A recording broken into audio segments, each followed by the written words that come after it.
Greetings, Carl. Hello, Michael. How are you? Fancy meeting you here today. Yeah, I know. Crazy. I was just walking around and boom, there's Michael. And like you wander in a Zoom room and there's like a person you know and serendipity. So Yeah, it seems like we should have a conversation then. turn on a microphone and have a conversation because that's what normal people do when they wander around virtual rooms, right? Excuse me. Hold on a second. Let me get my microphone out. So we had this episode last week. I'm just jumping right in. We had this. Let's do it. We had this episode last week, or I guess a few weeks ago, of kind of like these dynamics we go through where a lot of us, most of us, at the end of the day, like we do this to serve people, and then the business grows, and then you start getting this tension of, well, I want to grow the business, which sometimes means kind of moving up market a little, but I don't want to forget the people that got me to where I am, and we start feeling all those tensions around serving the people that maybe drive the economics and the profitability of the business versus the ones we want to help who may not necessarily be as financially remunerative.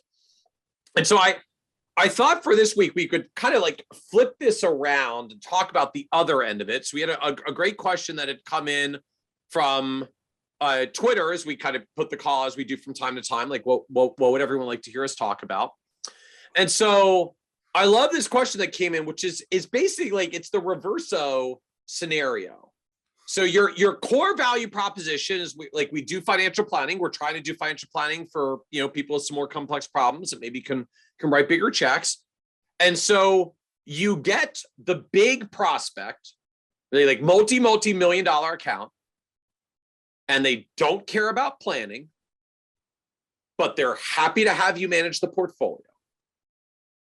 So you're now sitting across from a prospect who's got, I think this example is like $6 million prospect, $40,000, $50,000, $60,000 in fees, depending on quite where your breakpoints are in your fee schedule. And they just want you to manage the portfolio. I want to go through your planning thing. Like, just will you manage our stuff? Your planning thing? Your planning thing. Because I like, for the folks who are not that into planning, I usually find that some version of, right. They usually don't quite say it that way, but you can tell that's basically the sentiment. Like, oh, how quaint, you're going to ask me questions. Like, I'm here because I have millions and I want you to handle them. Right. Right. Yeah. I mean, to some extent, like, nice problem to have. Right. I mean, most of us just, It's amazing when you get a big client, and just, it can really be financially meaningful to get a big client, especially if you're not a really big firm yet.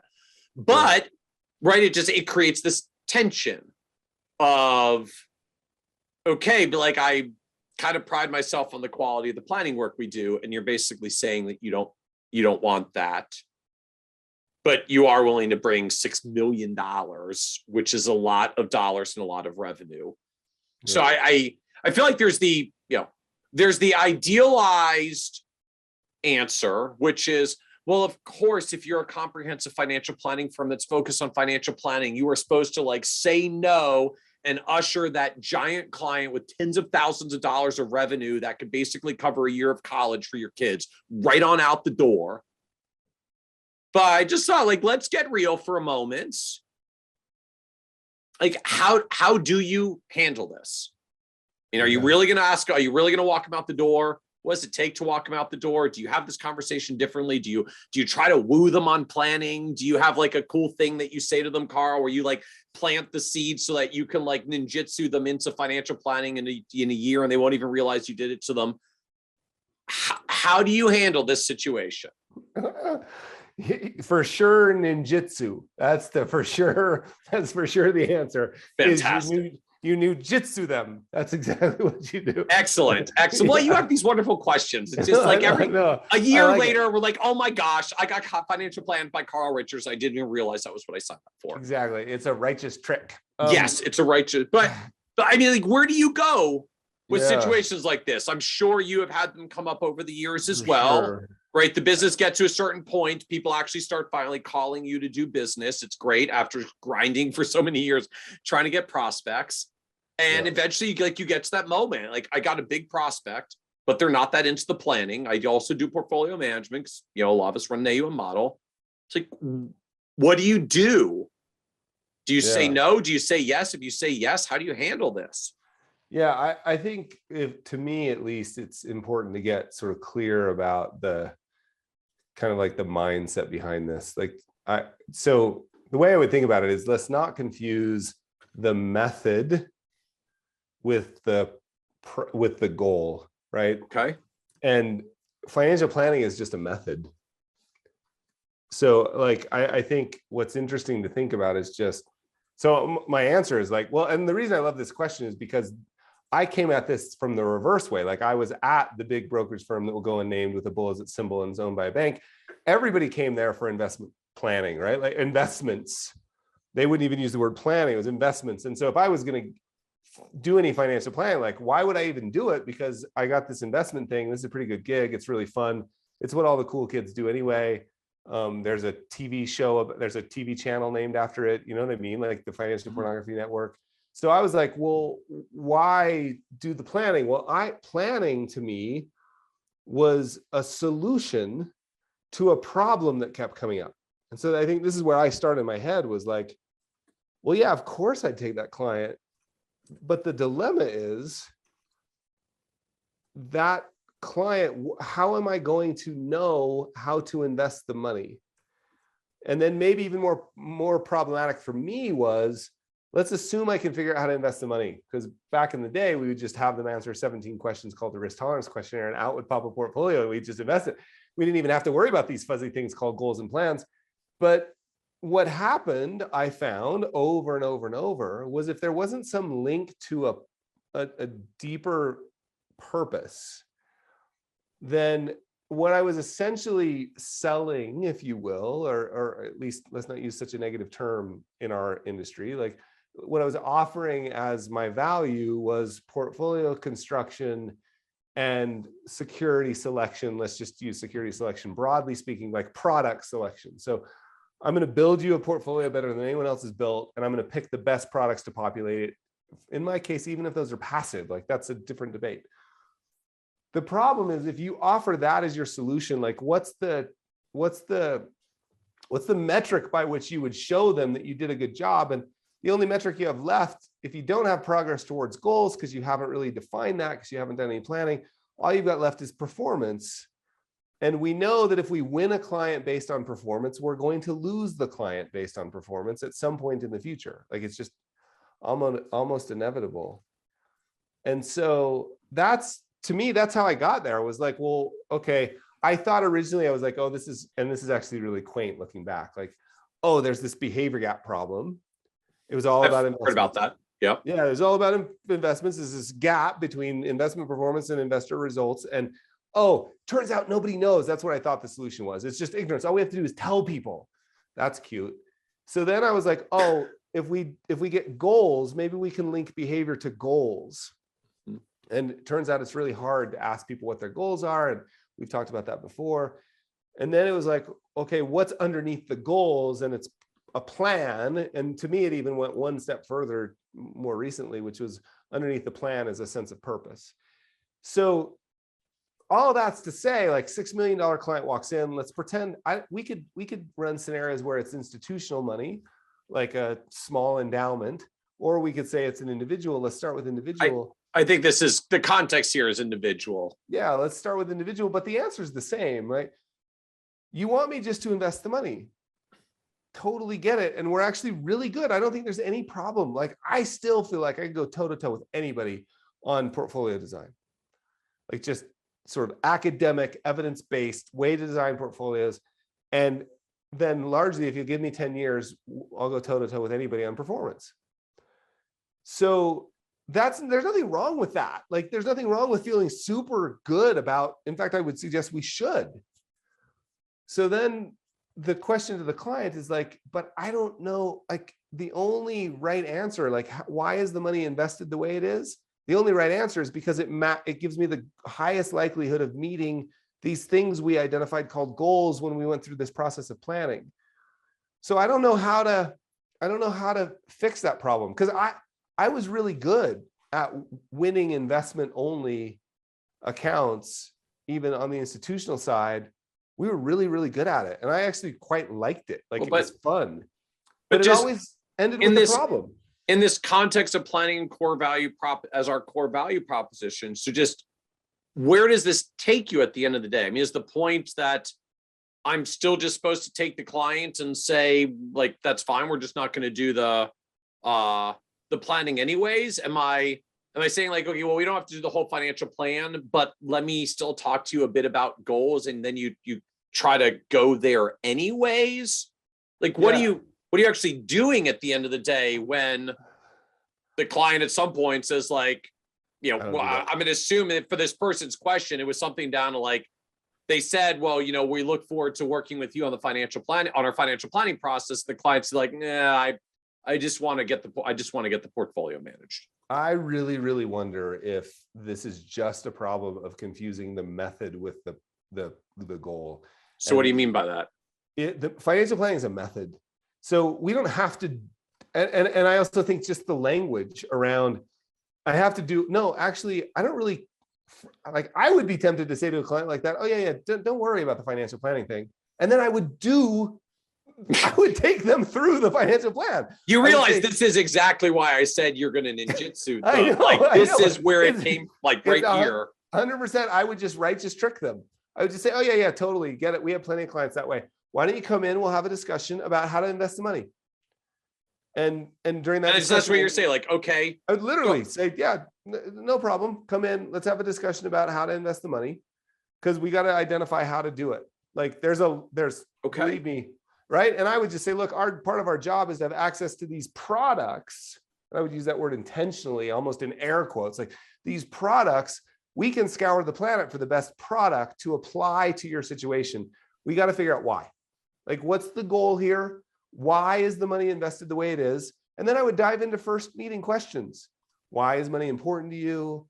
You could use the Dan Sullivan questions, the one that came to my mind right as I was thinking about it. Was like, so Michael, great, let's identify what the goal here is.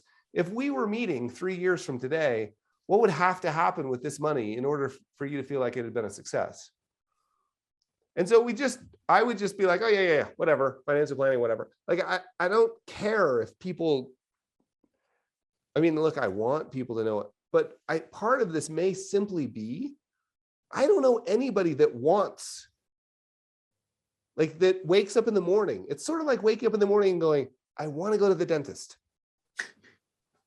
You know, like, I don't know anybody the financial planning is not, at least the way people view it.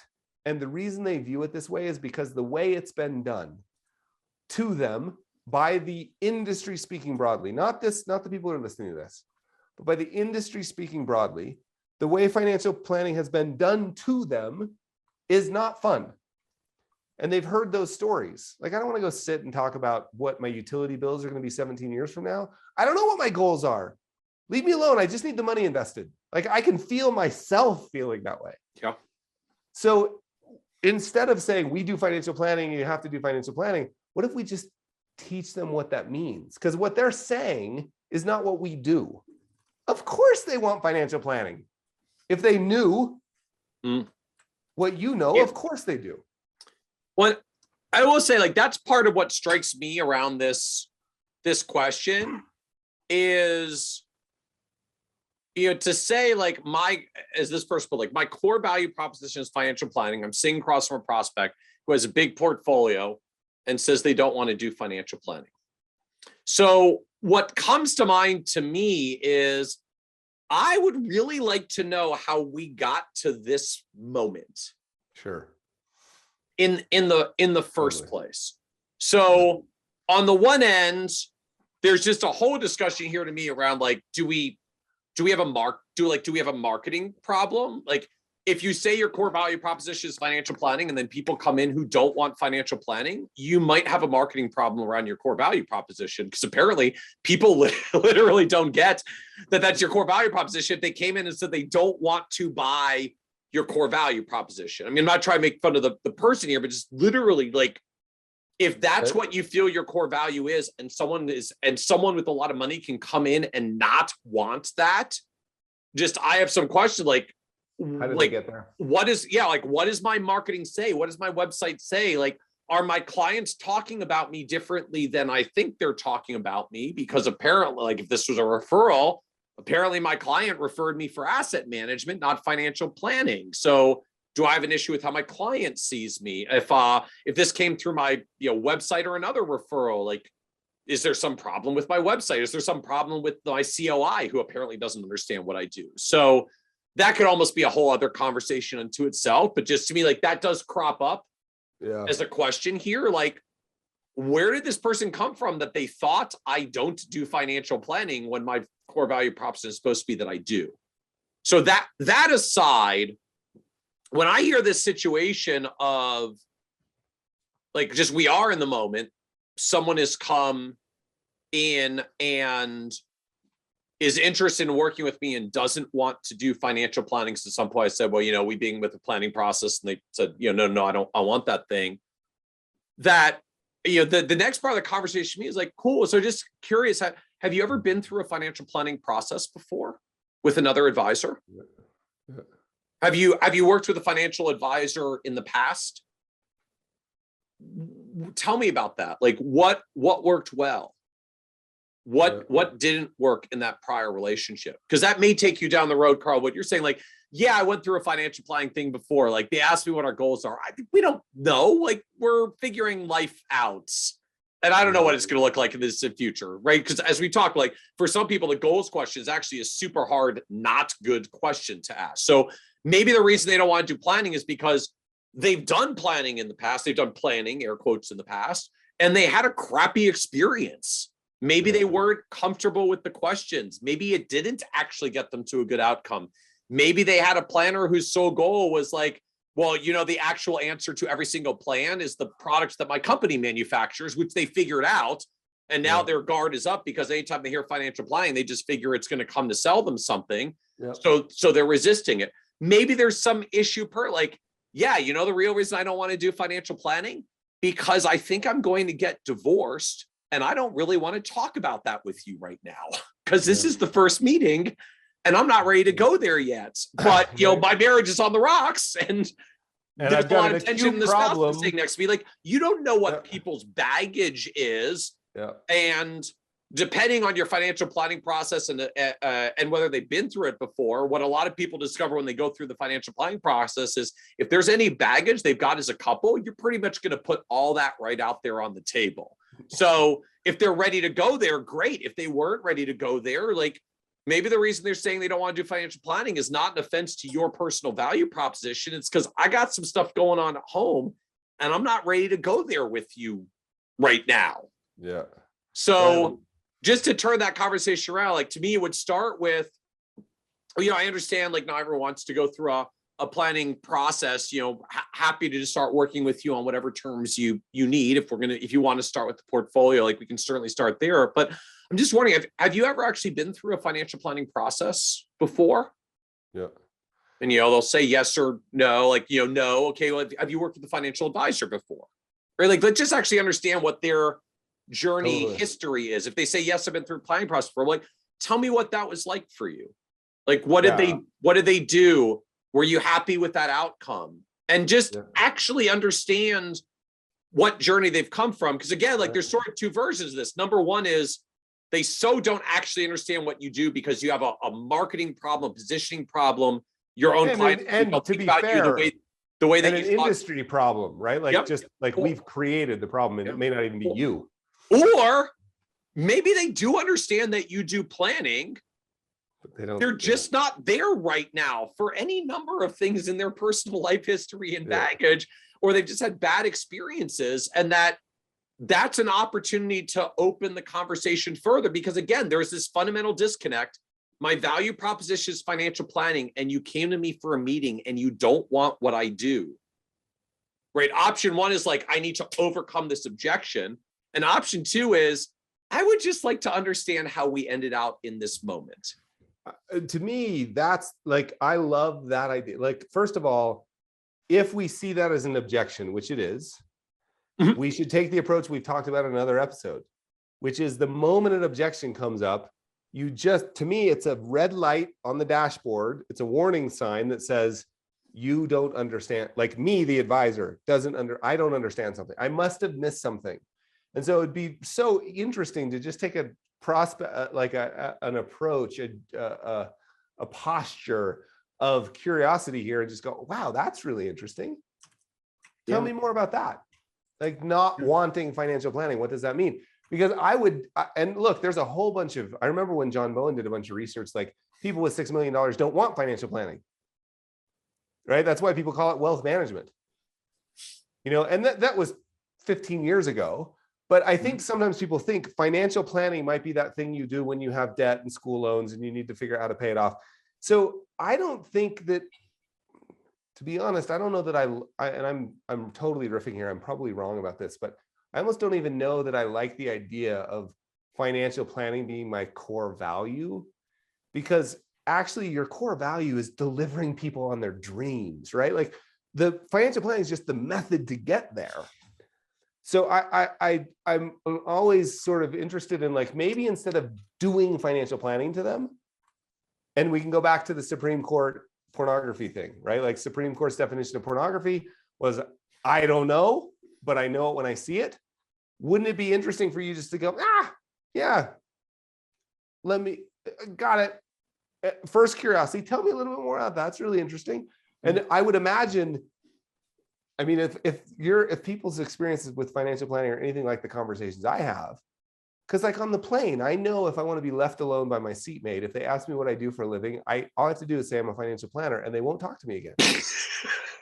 And the reason for that is what they hear is I'm a life insurance salesman. Right. And so I bet if you said, because they're translating back to their prior experience, right? So if you say, what they've heard, I want to do financial planning with you, like, they may be translating back to their buddy from college who right after college sold them a life insurance policy under the guise of financial planning because that was their prior experience. And now they build a business and create a wealth and have all this money. And they equate financial planning with their 24-year-old buddy who sold them a whole life policy because that was financial planning 20 something years ago. Yeah. And it's no fault of this questioner that the industry did that to people. But what, like, imagine if that's true, I want to do financial planning to you. What somebody is literally hearing is, I want to sell you stuff you may or may not need. Yep. And that's an industry, like, it's like this audience, particularly these listeners, like, you didn't do this. It's the industry that did this, but it's the cards we've been dealt. And so but that's the environment we live in. Yeah. I think being curious, like you're pointing out, is awesome. Like, oh, that's really interesting. Tell me more about that. Then the second step I would go to would be, like, don't confuse the method with the actual goal. And then the last thing I would think about is, wait, this is an objection. I must have not understood something. Let's back up. And then the last step would be ninjutsu or whatever we're calling it, where we just say, oh yeah, no problem. I understand you've got an acute, and I also love the idea of you pointing out, like, you have to decide. There may be other things going on. Like, the divorce idea is so beautiful like, divorce is not beautiful, but it's so beautiful for me to be thinking, as this person is a human that might have some stuff going on that, look, whoa, you've got an acute problem right now. You got a pool of money you don't know what to do with.